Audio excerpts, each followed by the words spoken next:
Wassalatu wassalamu ala Rasulillah Sayyidina Muhammad ibn Abdullah Muhammadin wa ala alihi wa ashabihi wa man tabi'ahum wa wala.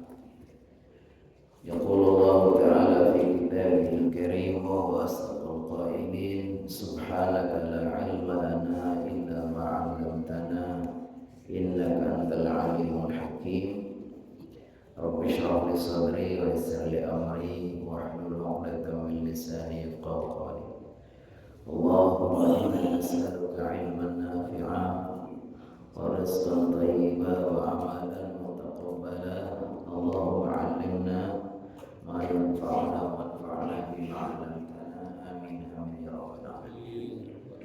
Hadirin dan hadirat seluruh jamaah salat subuh, lanjut jamaah ta'lim di Masjid As-Salam yang semuanya senantiasa Allah mendekat, Allah ridhai dan memberkahi. Wabil khusus bersama kita para tokoh, para bapak haji, pengurus PKM, para ustadzah, para santriwati, semuanya mudah-mudahan Allah senantiasa memuliakan, Allah senantiasa ridho dan berkah. Mari sama-sama kita memanjatkan pujian dan syukur kehadirat Allah SWT yang karunia-Nya, nikmatnya, berbagai kebaikannya senantiasa melimpah kepada kita. Di antaranya nikmat yang sangat besar yang harus kita syukuri juga nikmat kemerdekaan. Ini satu pekan ini kita masih hidup pikuk dengan berbagai macam perayaan kemerdekaan, termasuk semalam masih ada puncaknya perayaan kayaknya. Jadi anak melihat ini bagian dari ungkapan rasa syukur, rasa gembira karena kenikmatan merdeka ini luar biasa. Apalagi kalau kita bandingkan dengan bagaimana saudara-saudara kita yang belum merdeka sampai sekarang.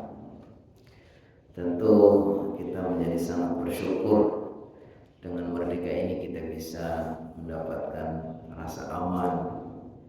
Dengan merdeka ini kita juga bisa mendapatkan kecukupan untuk kehidupan walaupun dengan berbagai macam tingkatannya ya. Fadlallahu ba'dahu 'ala ba'din fil rizqi. Allah mengutamakan, melebihkan sebagian atas sebagian lain dalam urusan rezeki. Karena ada hikmah, Allah akan berikan kebaikan. Kalau semuanya nanti kaya semua, nanti yang bekerja siapa, ya kan? Jadi dengan nikmat aman dan kecukupan ini Allah sebutkan hendaknya kita harus betul-betul menggunakannya sebagai sarana untuk beribadah.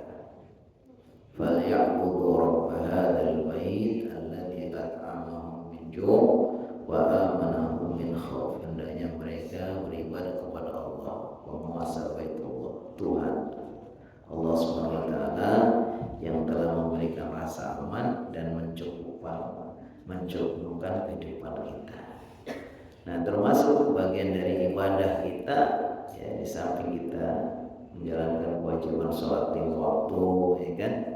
Nah, termasuk ibadah yang sangat Allah cintai adalah berthalabul ilmi, belajar.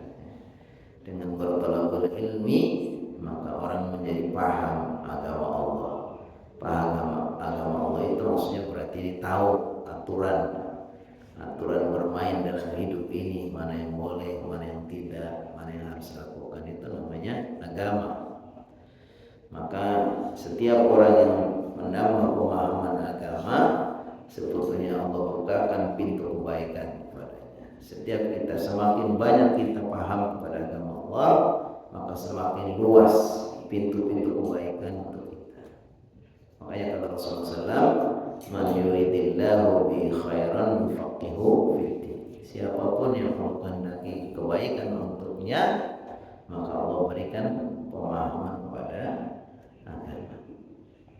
Terakhir kita sedang mengkaji tentang syarat-syarat sholat, termasuk yang sudah kita bahas yang paling endingnya, ujungnya tentang niat, di mana niat ini menurut para ulama ahli fikih ada yang memposisikan sebagai syarat, ada yang memposisikan sebagai rukun. Tapi baik itu sebagai syarat maupun rukun, bahwa niat itu sesuatu yang harus dipenuhi dalam sholat. Kalau sampai ada orang sholat tidak niat, maka sholatnya tidak sah. Salah niat juga akan salah sholatnya, karena likulli imri'in ma nawa, setiap orang itu akan mendapatkan seperti apa yang dia niatkan.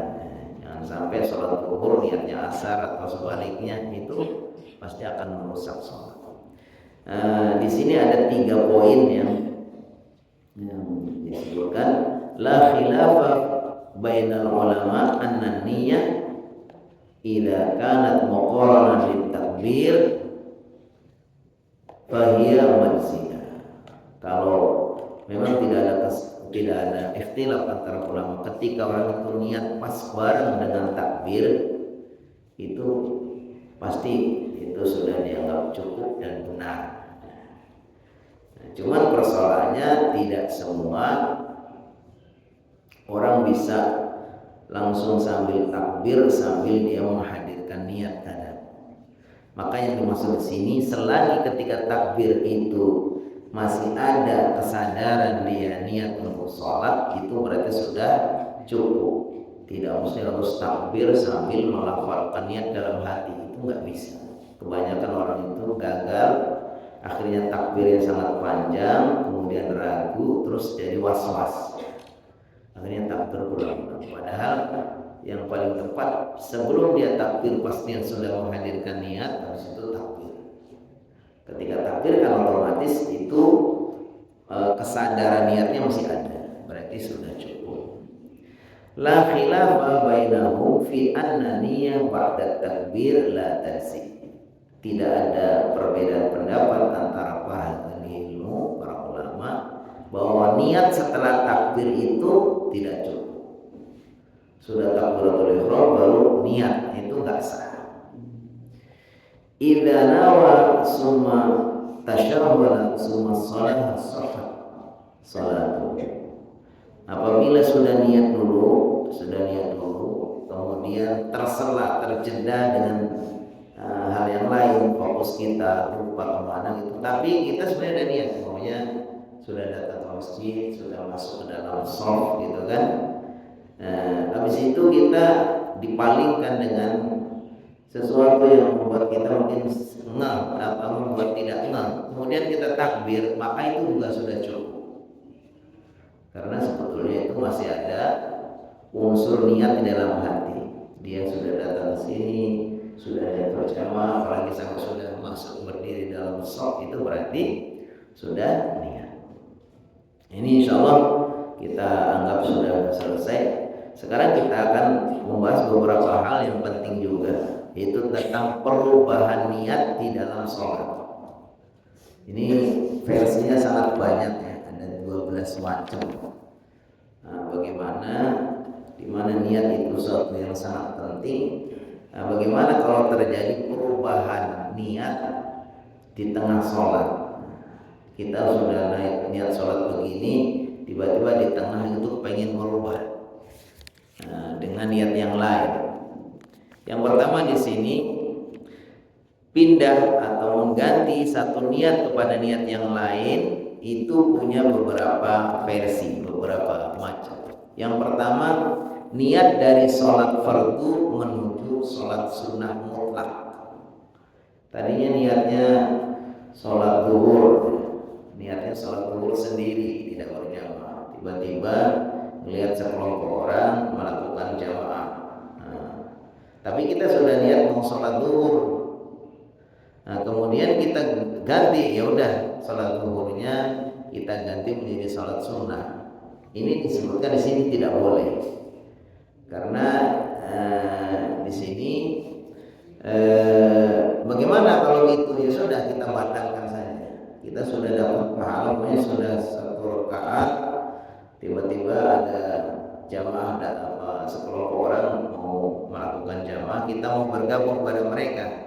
sementara kita sudah niat sholat zuhur tadi, maka ya sudah kita batalkan, kita cukupkan sampai di situ, dan Allah sudah berikan pahalanya.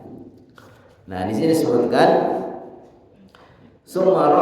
ada contohnya orang yang sholat zuhur, kemudian sholat zuhur sendiri, kemudian melihat sekelompok orang berjamaah, lalu dia merubah niatnya dari niat sholat zuhur menjadi sholat sunnah, kemudian sholat kepada mereka, dikatakan la yajuz, tidak boleh. Tapi bukan rugi kita sebetulnya, nggak apa-apa kita batalkan pahala yang kita sudah lakukan.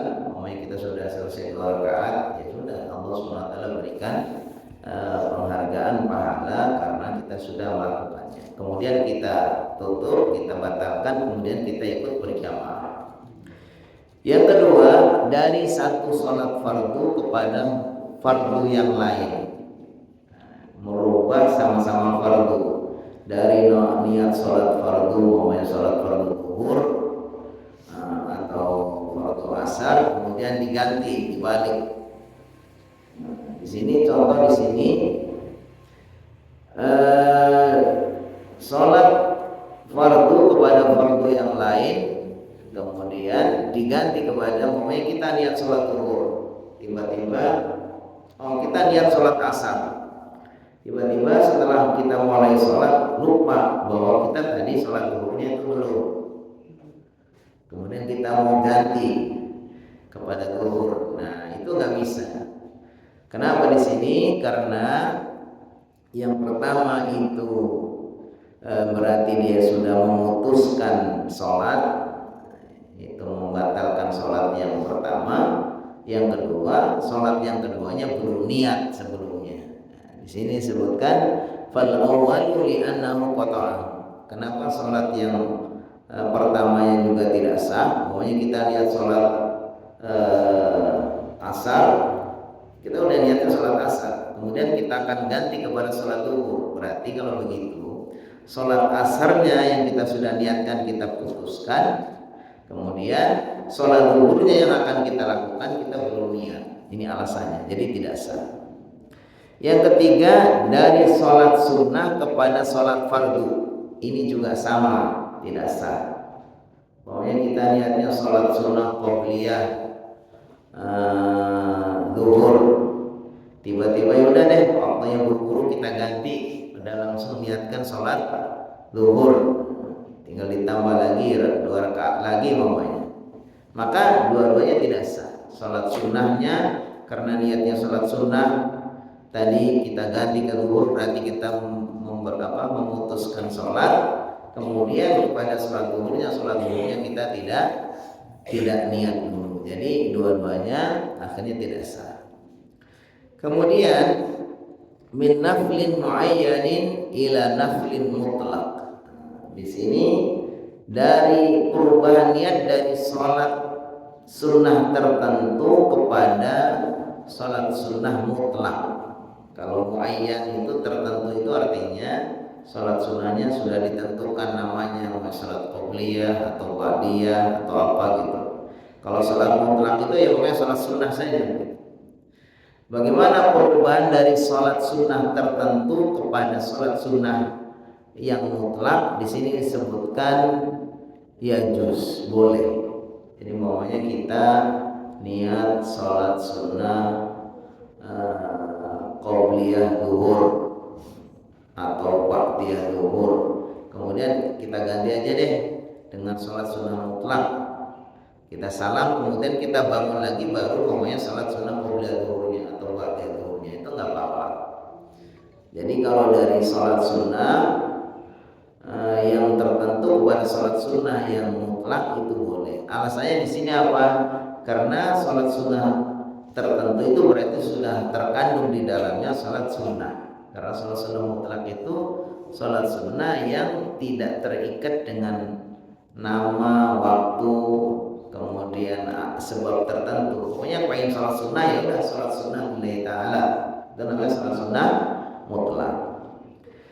Kemudian min naflin muayyanin ila naflin muayyanin la yajuz. dari sholat sunnah tertentu kepada sholat sunnah tertentu yang lain. Ini juga nggak boleh karena masing-masing punya kekhasan terikat dengan waktu, dengan sebab, ya.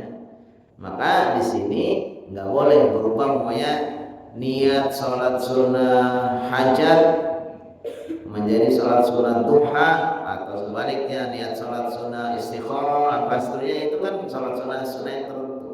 Atau niat sholat sunnah tahiyatul masjid, ya kan? Kemudian berubah menjadi sholat sunnah qobliyah, ini kan sama-sama tertentu. Sholat sunnah tahiyatul masjid yang memang diniatkan untuk memuliakan masjid, hormat kepada masjid. Qobliyah itu sendiri. Walaupun sebetulnya dalam prakteknya ketika orang itu sudah sholat sunnah qobliyah, itu sebetulnya sudah gugur kewajiban untuk tahiyatul masjid. Karena intinya jangan sampai kita masuk masjid tidak melakukan sholat dulu langsung duduk begitu, yang nggak boleh. Jadi sudah terkandung di dalamnya. Artinya dasarkan hadis idza dakhala ahadukum masjid fala yajlisanna hatta yusalliya rak'atain.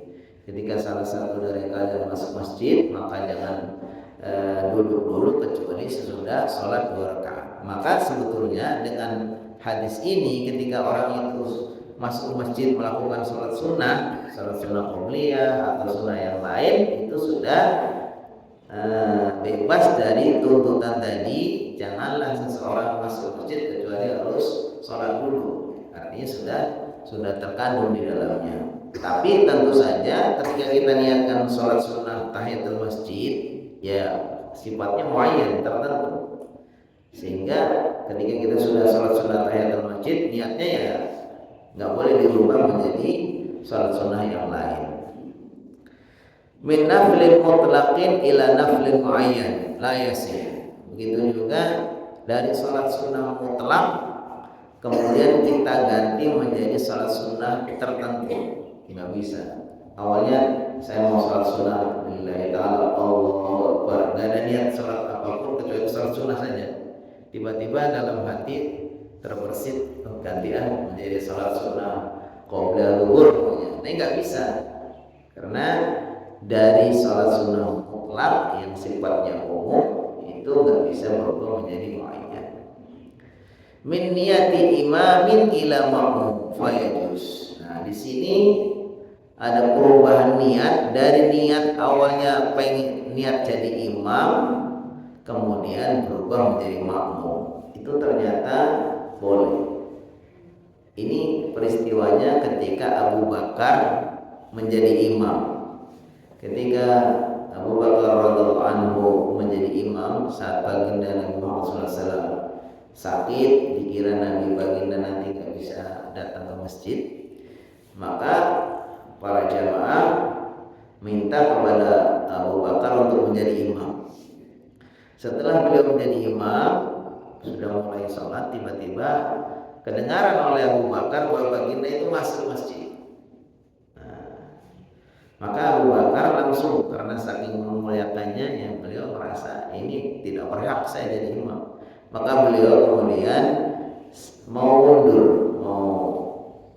mundur dari posisi imam. Lalu sama Nabi Muhammad dicegah, udah kamu tetap di situ. Nah, jadi Abu Bakar tetap di tempat imam, kemudian Nabi Muhammad berada di samping kirinya. Jadi Abu Bakar sebelah kanan, Nabi Muhammad sebelah kiri. Jadi Abu Bakar posisinya di sini, yang tadinya imam untuk para jamaah, kemudian beliau posisinya berubah menjadi makmum kepada Nabi Muhammad SAW.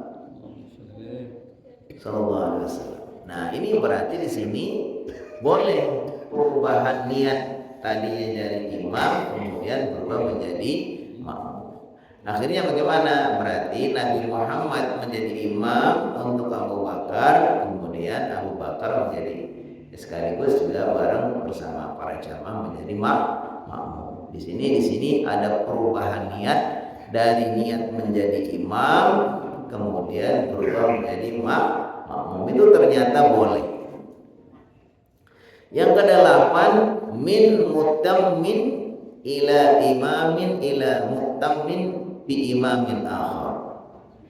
Jadi niat bermakmum kepada imam tertentu kemudian berubah kepada imam tertentu yang lain, itu ternyata boleh ganti imam. Pokoknya saya sholat berjamaah niat bermakmum kepada si fulan, Ustadz fulan. Tiba-tiba berubah di tengah sholat, perubahan karena Ustadz fulan batal atau dan sebagainya, kemudian diganti sama Ustadz fulan yang lain. Itu ternyata boleh, bisa. Ini seperti peristiwa ketika terbunuhnya atau syahidnya, menjelang syahidnya Umar bin Khattab. Jadi ketika Umar bin Khattab sedang sholat subuh, ada seseorang yang mengendap-endap, ya kan, dia mau melakukan pembunuhan kepada baginda sallallahu kepada Abu Bakar, kepada Umar bin Khattab. Ketika sudah masuk rakaat kedua, tiba-tiba melakukan itu. Lalu Umar bin Khattab kemudian diganti keimamannya oleh Abdurrahman bin Auf. Berarti pengimamannya di sini yang tadi imamnya Abu Bakar, yang pertamanya ada Umar bin Khattab diganti oleh siapa? Abdurrahman bin Auf. Berarti perubahan dari satu imam kepada imam yang lain. Ini juga hukumnya boleh. Yang kesembilan, min makmumin ila imamin. Perubahan niat dari tadinya menjadi makmum berubah menjadi imam. Ini juga boleh.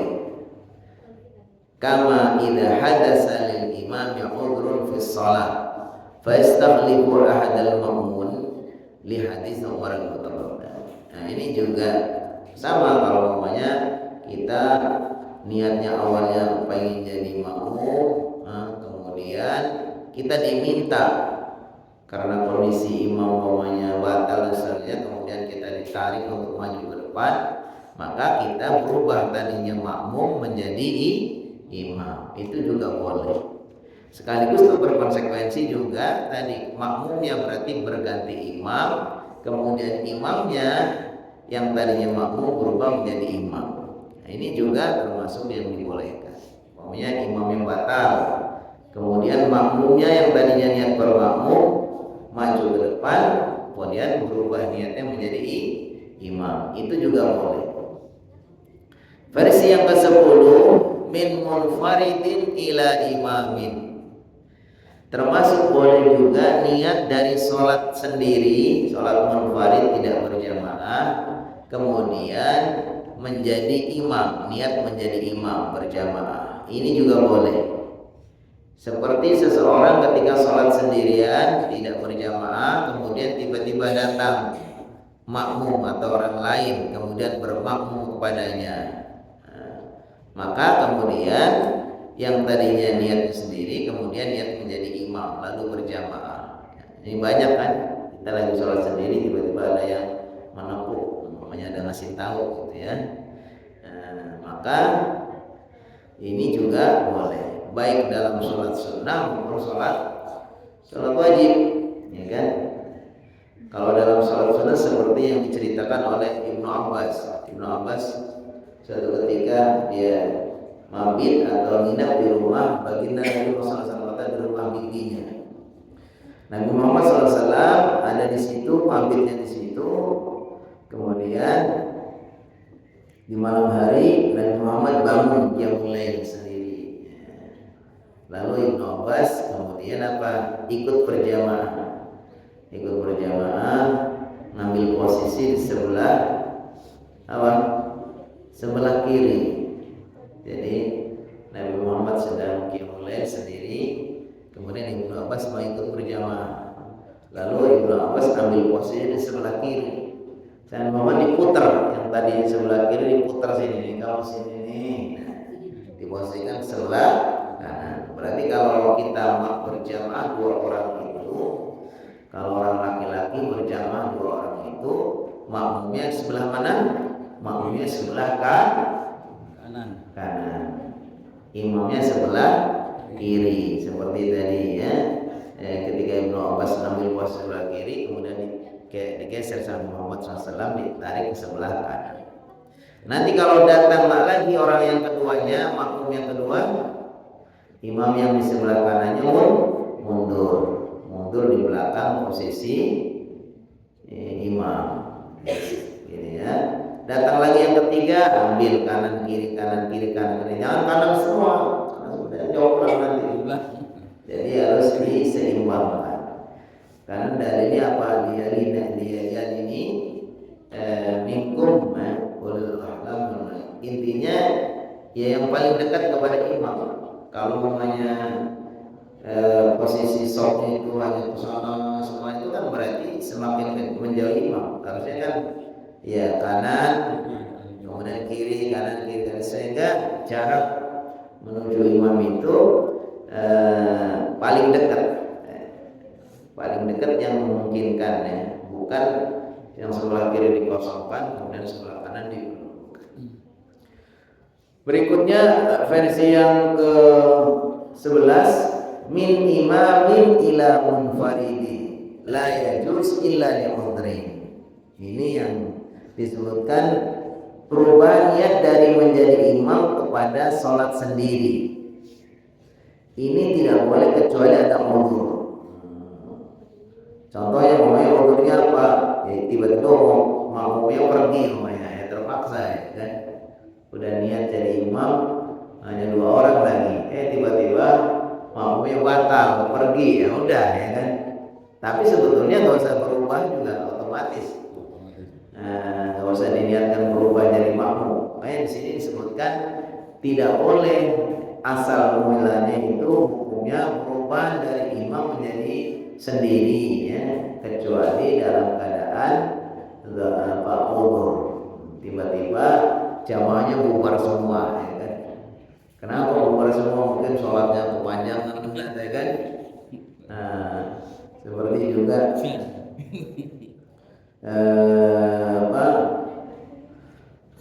seperti bawahnya imamnya kemudian ditinggal sama jamaahnya karena tadi bisa juga makmumnya batal dan seterusnya.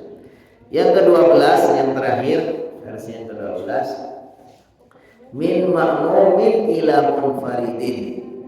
Niatnya pertama berjamaah, makmum tiba-tiba memisahkan diri, enggak mau jamaah lagi. Faqila yajuz li'udhrin syar'iyyin. Ada yang mengatakan ini boleh, tapi harus ada udzur yang syar'i. Seperti kata Wil imam fawqa sunnah, seperti memanjangkannya jamaahnya sholat imam yang melebihi dari sunnah yang wajar. Jadi orang berjamaah dengan banyak orang, ada orang-orang sepuh ya kan, ada yang banyak kesibukan, banyak hajat keperluan, yang siangnya kecapean ya, tiba-tiba pas sholat isya itu panjang banget. Seperti disebutkan sama Mu'adz bin Jabal. Mu'adz bin Jabal itu pernah ditegur sama baginda Nabi SAW karena ada jamaahnya yang memisahkan diri. Jadi Mu'adz bin Jabal kalau jadi imam isya itu sholat panjang, ada jamaah yang ya tidak mau, dia itu nggak berjamaah tapi juga jangan panjang-panjang. Akhirnya si jamaah ini kemudian memisahkan diri. Tadinya niatnya berjamaah, kemudian munfarid menyendiri, kemudian menyelesaikan sholatnya, kemudian salam. Boleh nggak kayak gitu? Boleh, tapi harus ada udzur yang syar'i. Tadi diantar udzur syar'i apa? Ketika imamnya sangat panjang. Karena baginda Muhammad SAW bersabda, "Idza shalla ahadukum linnas falyukhaffif, wa idza shalla ahadukum li nafsihi falyutawwil ma syaa." Kata baginda, kalau salah satu dari kalian untuk jadi imam untuk banyak orang, ya jangan panjang-panjang. Tapi kalau sholat untuk diri sendiri ya silakan ya kan. Jadi jangan dibalik. Maka ada salah satu sahabat yang menyendiri atau dia memisahkan dari berjamaah karena imamnya terlalu panjang. Ternyata imamnya siapa? Mu'adz bin Jabal. Lalu ketika disampaikan kepada beliau bahwa ada jamaah yang menyendiri, kemudian Mu'adz bin Jabal yang menganggap bahwa wah ini orang munafik ini, diajak sholat malah dia kabur, dia sholat sendiri.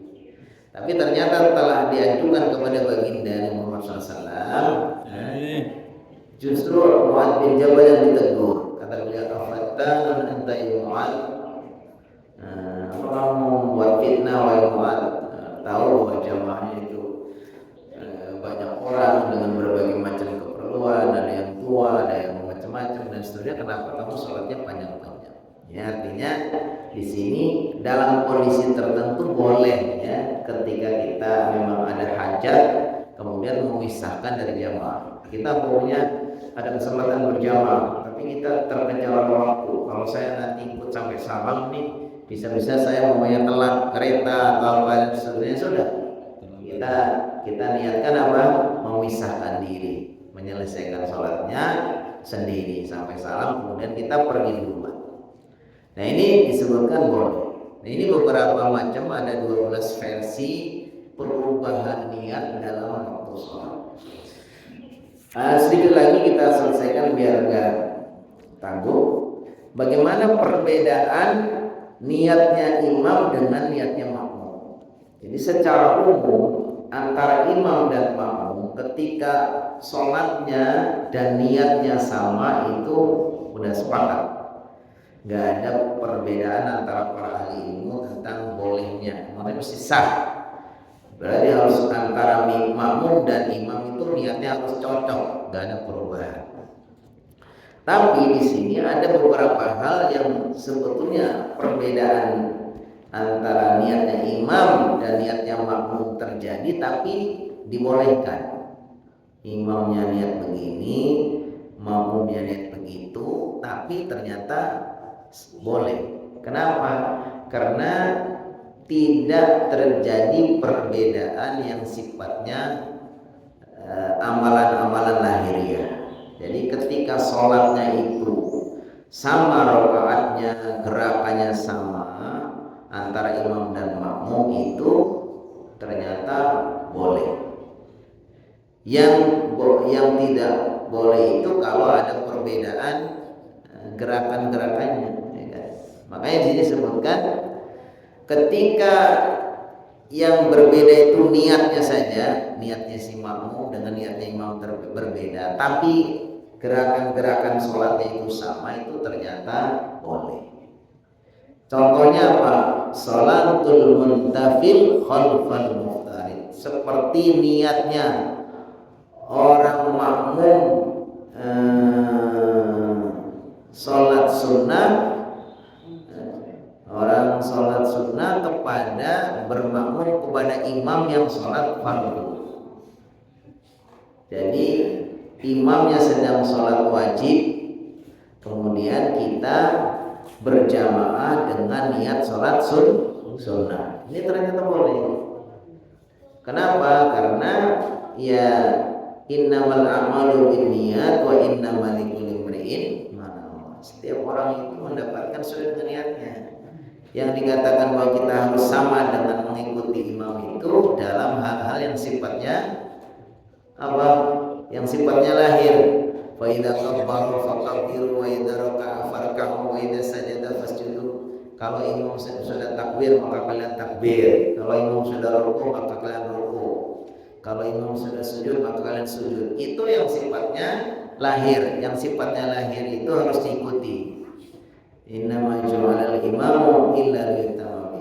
Imam itu memang dijadikan pemimpin supaya diikuti. Tapi yang dimaksud di sini adalah mengikuti yang sifatnya lahiriahnya. Kalau masalah niatnya ternyata boleh berbeda.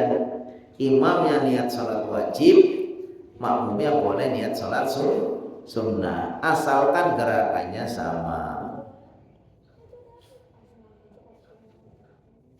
Contohnya di sini umpamanya disebutkan Rasulullah SAW pernah ditanya, bagaimana kalau kami di suatu negeri dipimpin oleh seorang penguasa, tapi penguasa itu suka menunda-nunda sholat. Waktu waktunya sampai telat sekali. Bagaimana kami baginda? Kata beliau, ya sudah kamu sholat sana. Kamu sholat tepat pada waktunya. Lalu kalau dia nanti datang untuk menjadi imam bagaimana? Ya sudah, kamu ikut berjamaah. Jadi untuk kamu yang tadi sudah sholat sunnah, nanti berjamaah lagi hukumnya sunnah. Si imam ini, si penguasa yang datang, kalau yang dulu kan penguasa sekaligus jadi imam. Jadi bagaimana kalau di satu negeri si penguasanya itu sudah nunda-nunda waktu sholat, udah waktunya sholat datang dia masih santai aja. Sementara jamaah sudah nunggu, ya udah sholat kalian. Nanti begitu penguasa itu datang lagi, dia mau jadi imam atau mau sholat, kita berjamaah sama dia. Si penguasa itu niat jadi imam sholat wajib karena dia belum sholat. Kemudian para jamaahnya dia sholat sunnah. Karena dia sudah sholat, tapi sholat lagi, sholat yang kedua dia sholat sunnah.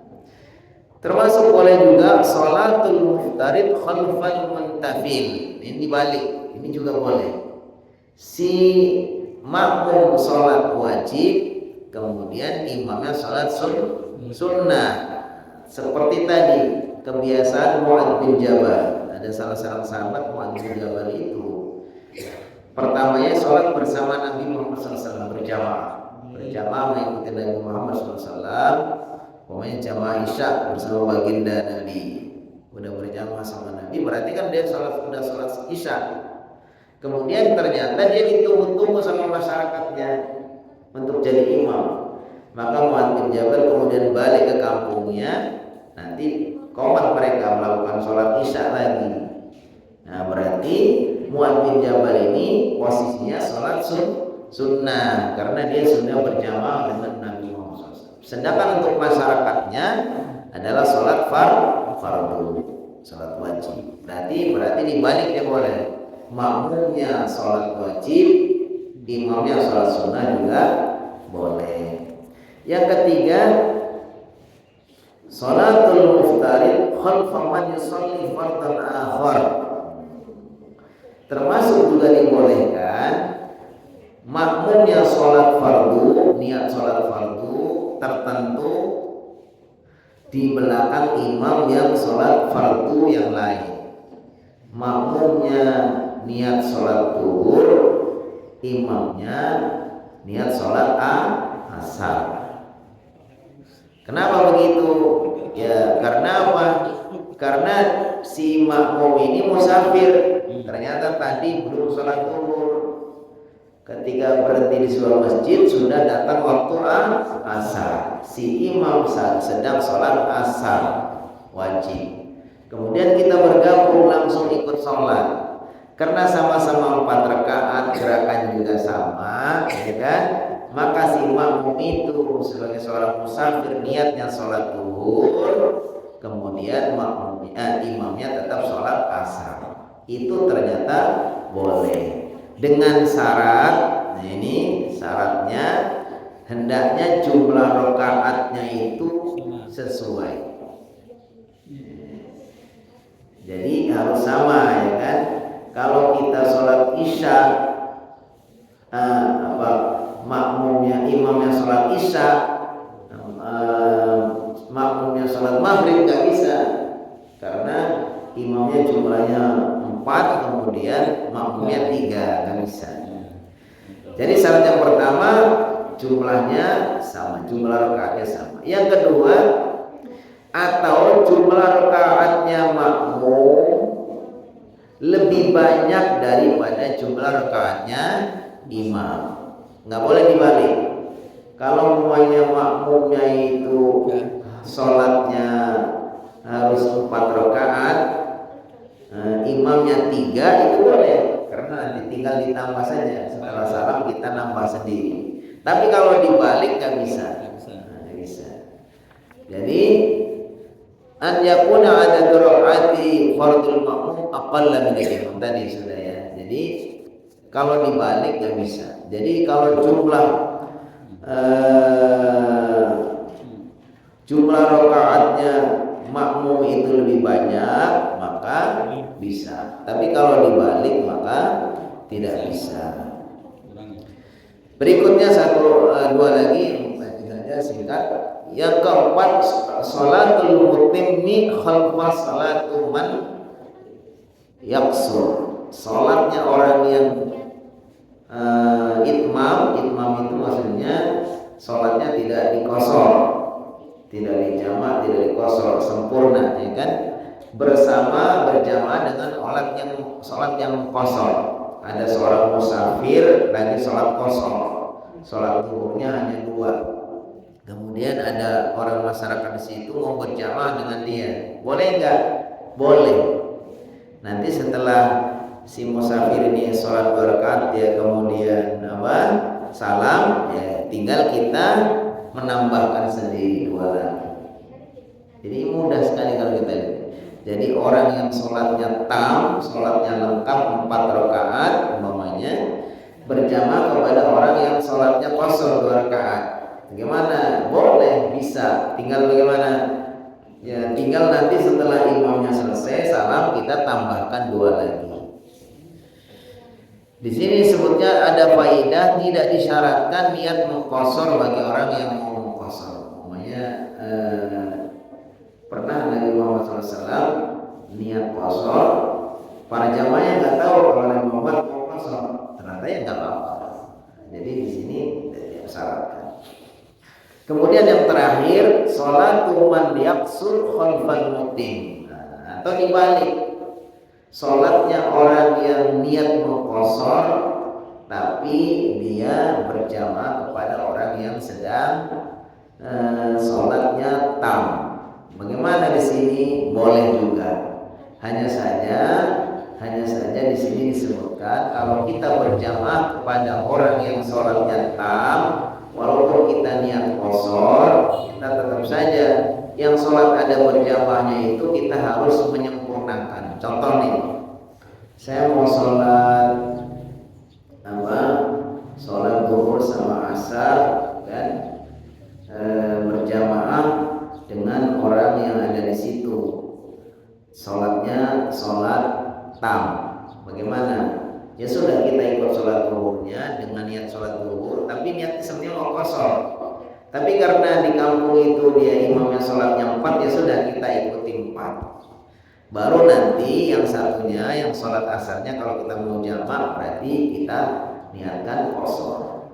Termasuk juga kalau umpamanya kita mendapati imam itu sudah di rakaat terakhir, dalam keadaan sholat tam. Kita mau sholat kosor padahal gimana? Maka di sini kita tidak boleh hanya nambah 1 lagi karena kita sudah dapat 1 rakaat. Tapi tetap kita nambah 3 lagi. Kenapa? Karena konsepnya tadi innama ju'ilal imamu illa liyutamma. Karena seorang imam itu dijadikan imam untuk diikuti dalam hal-hal yang sifatnya zahir, yang sifatnya gerakan-gerakan perbuatannya. Makanya kalau kita berjamaah kepada orang yang sholat tamnya 4 rakaat, ya kita walaupun yang kosor tetap aja kita nanti harus 4. Nah ini disebutkan dalam penjelasannya. Kunna ma'a Ibnu Abbas di Makkah, faqultu idza kunna ma'akum shallaina arba'a. Kalau kami sholat bersama kalian, sholatnya tam yaitu 4. Wa idza raja'na ila rihalina shallana raka'atain. Kalau kita melakukan rihlah maka sholatnya 2. Jadi kalau dalam keadaan di rumah tam sholatnya 4, kalau dalam keadaan safar 2, sholatnya 2. Annahu kana idza shalla ma'al shalla arba'an wa idza shalla wahdahu shalla raka'atain. Jadi disebutkan dalam hadis yang lain dari Ibnu Umar bahwa di sini Ibnu Umar Nabi Muhammad SAW bahwa ketika beliau itu sholatnya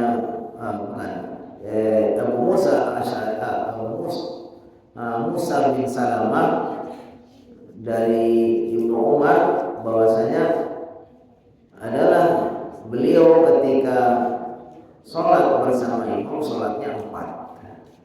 Ketika saya ulang lagi, Ibnu Umar diriwayatkan bahwa ketika beliau itu sholat bersama imam sholatnya 4 rakaat. Ketika sholat sendiri dia sholatnya 2 rakaat. Maka disebutkan qultu li Ibnu Umar al-musafir yudriku rak'ataini min salatil qaum yakni al-muqimin atunsi rak'atan aw yusalli bi salatahu qala falaika yusalli bi salatihi. Jadi ditanyakan kepada Ibnu Umar bagaimana apabila ada seorang musafir, kan harusnya seorang musafir cukup dia sholat qasar 2 rakaat saja, tapi dia berjamaah dengan imam yang mungkin di situ yang sholatnya 4. Apakah kita cukup hanya dengan sholat 2 saja? Jadi umpamanya kita kalau ngikutin dari awal berarti setelah 2 rakaat kita salam sendiri, atau kalau kita mendapatkan sudah ke rakaat ketiga kita berarti setelah imam salam juga kita ikut salam. Ternyata enggak, itu sholatnya harus 4. Di sini disebutkan yusalli bi sholati, yaitu sholat seperti sholat mereka. Artinya gini, kalau kita sedang musafir yang seharusnya dibolehkan 2 rakaat, tapi ketika kita berjamaah kepada orang yang mukim, kita harus konsisten juga. Ternyata kita harus ngikutin sholat orang yang mukim. Kalau kita maunya sholat zuhur harus 4. Nah, jadi walaupun kita dalam keadaan musafir, kenapa? Karena kita berjamaah kepada orang mukim. Karena kan innama ju'ilal imamu illa liyutamma bihi. Wallahu a'lam bishawab. Ini insyaallah kita akan lanjutkan dengan bab yang baru pada pertemuan berikutnya. Kita cukupkan sampai di sini. Bila ada yang mau menambahkan atau menyampaikan sesuatu dipersilakan dan dikasih waktu. Apabila sudah paham semua, ya silakan. Ya silakan. Baik Ustaz, ada pertanyaannya. Jika kita bermakmum di satu masjid, tapi imam tersebut bacaannya banyak kesalahannya, apakah kita mengikutinya atau kita mulai sholat setelah salah satu masjid? Terus yang kedua Ustaz,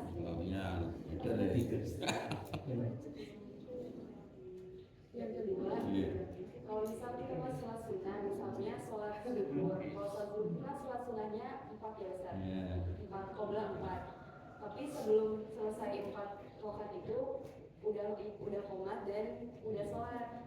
Apakah kita membatalkan sholat tersebut, sholat sunnah tersebut, ataukah kita ngambilnya? Sholat qobliyah. Apa aja Ustaz? Ya baik. Terima kasih. Apabila ada seorang makmum berjamaah kepada imam, tapi bacaan imamnya banyak salahnya, maka kita akan rinci sini kesalahannya itu kesalahan apa. Ketika kesalahan itu menyebabkan batalnya sholat, maka otomatis kita ikut batal sholatnya, dalam artian kita niatnya memisahkan diri kalau betul-betul batal, ya kan? Tapi kalau umpamanya kesalahannya itu dalam bacaan, nanti akan dirinci juga. Kesalahan-kesalahan bacaan itu ada bacaan yang mukhil atau khotok jari, ada khotok khofi. Khotok jari itu memang betul-betul bacanya salah dan salahnya itu merusak makna, merusak arti, kan? Apalagi kalau bacanya itu di dalam hal yang sifatnya rukun, itu khususnya di bacaan Fatihah. Kalau bacaan Fatihahnya banyak salah dan salahnya salah jadi, berarti otomatis ya itu bisa menyebabkan batalnya sholat. Kita untuk lebih yakinnya ya sudah, kita bisa sholat lagi atau bisa ulang. Karena kalau yakin bahwa itu memang sholatnya batal. Tapi kalau bacaannya itu yang salah di bacaan Al-Quran selain Al-Fatihah atau dalam bacaan-bacaan yang lain, maka itu tidak membatalkan sholat. Kita tetap saja ikut berjamaah karena jamaah ini lebih afdal. Jadi kita tetap tidak usah mengulang sholatnya, insya Allah sudah sah. Hanya saja nanti kita atur strateginya, bagaimana ketika bisa kita berjamaah itu harus menghadirkan seorang imam, memenuhi syarat, ya kan? Kalau yang paling berat untuk jadi imam itu yang paling baik bacaannya. Kalau sama-sama baiknya, pilih yang paling paham tentang hadis, tentang sunnah. Kalau sama-sama paham tentang sunnah, pilih yang paling takwa, yang paling duluan hijrahnya, yang paling. Kemudian kalau sama-sama juga takwanya, kita pilih yang paling umurnya paling tua dan seterusnya, ya kan? Nah, termasuk juga diprioritaskan juga apabila dia seorang tokoh, seorang penguasa. Jadi intinya, insya Allah ketika memang tidak ada kesalahan yang merusak sholat, yaitu bukan di Fatihahnya, maka kita tetap milih ikut berjamaah dan tidak usah mengulang. Terakhir, apa tadi? Oh iya, itu sama. Jadi ketika ada sholat sunnah, kita mendirikan sholat sunnah, datang sholat wajib, maka sudah kita selesaikan saja. Kalau memang sudah 2 rakaat, kita segera tutup dengan tahiyat, kemudian salam. Atau kalau kita baru sedikit, sudah kita batalkan saja, sudah dapat pahala, kita segera bergabung pada jamaah. Wallahu a'lam bishawab. Itu barangkali yang kita kaji. Insyaallah 2 pertanyaan sudah cukup mewakili semuanya. Insyaallah kalau ada pertanyaan yang lain nanti bisa ditunda pada pertemuan berikutnya. Mari kita akhiri. Saya kembalikan kepada MC atau langsung saja monggo kepada Ustaz Muhyiddin. Ya. Baik, mari kita tutup dan sama-sama membaca doa. Mudah-mudahan Allah kabulkan niat kita, hajat kita, majelis kita, Allah berkahi. Alhamdulillahirabbil alamin, hamdan yuafi ni'amahu wa yakadu mazidah. Ya Rabbana lakal hamdu wa lakal syukru kama yanbaghi li jalali wajhika wa 'azimi sultanik. Allahumma shalli wa sallim wa barik ala sayyidina Muhammad wa ala ali sayyidina Muhammad.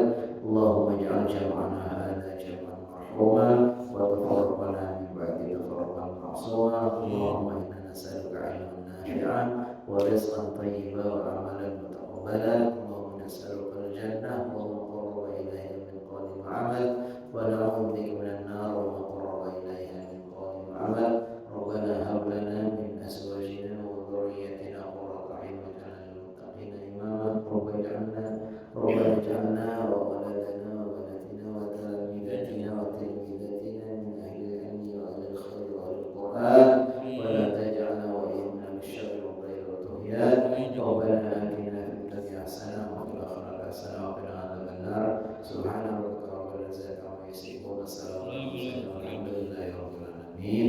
Saya kembalikan ke Ustaz Muhyiddin. Assalamualaikum warahmatullahi wabarakatuh.